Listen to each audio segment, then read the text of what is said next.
This scene turned out to be a bit more controversial than we anticipated.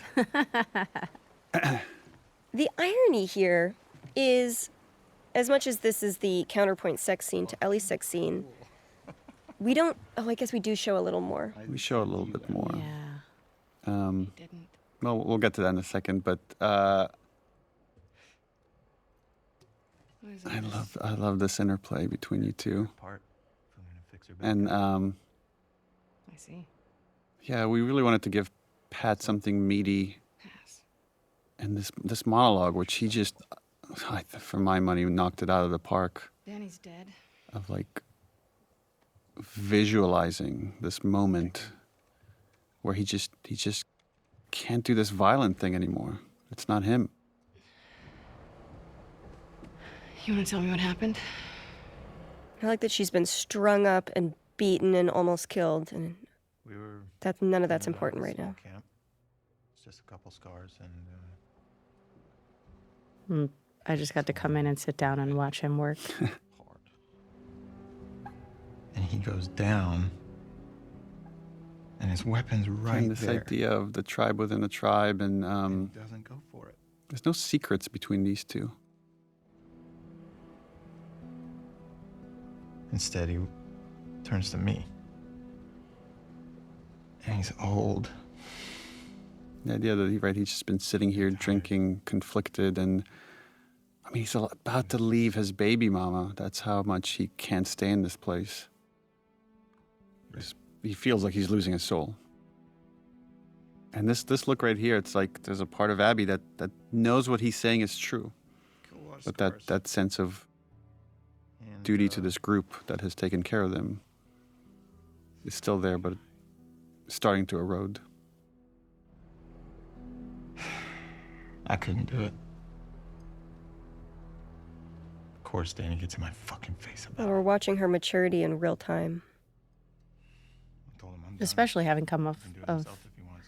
seeing two Seraphites up close and saving them too. So I grab it, and then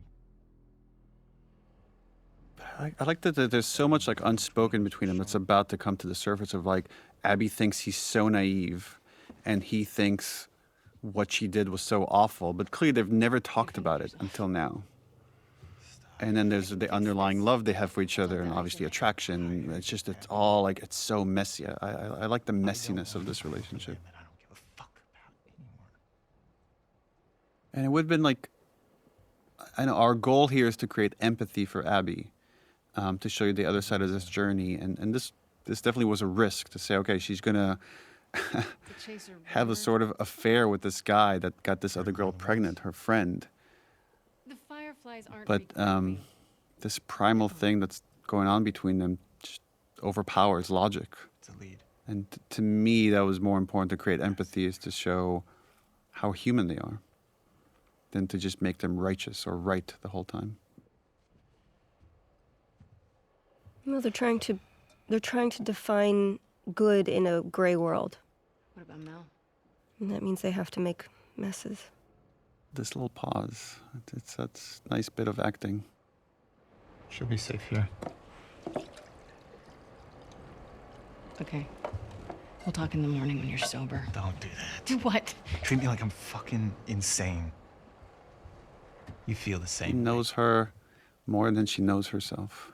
If the fireflies are in Santa Barbara, I go the opposite fucking direction. And the resentment that she has for the Fireflies, because in her mind, that's part of the reason her dad died, is, What? They failed her. yeah. They failed in every way. Yeah. Sorry I grew up. You should try it. It's just the insulting and just Oh yeah, how do I do that, Happy? and this notion that's like your best friends can hurt you the most. Cut into them. I could torture them until they're crying, you know? And the flash of violence here, of anger, is like, Abby never talks about it, but clearly she is haunted by what she did to Joel. Yeah. And he's finally seeing that. Yeah, and then once they touch, it's over. I think they're both incredibly lonely characters. Yeah. Yeah, he's in this other relationship, but clearly he's lonely, and he's been longing for her. And I know people ask this question: why show this? Why you could end the scene right here? I disagree, though. But I disagree as well because I think it's important to show the conflict. vulnerability, how vulnerable these characters can be with each other. But there's also, again, it's messy and dirty and loving and a little violence at the same time. My philosophy on sex scenes is you should take them to the point where you've gotten all the information needed or the emotional evolutions needed. And in this case, I think you needed to see her conflicted and give in. Yeah, surrender to the moment.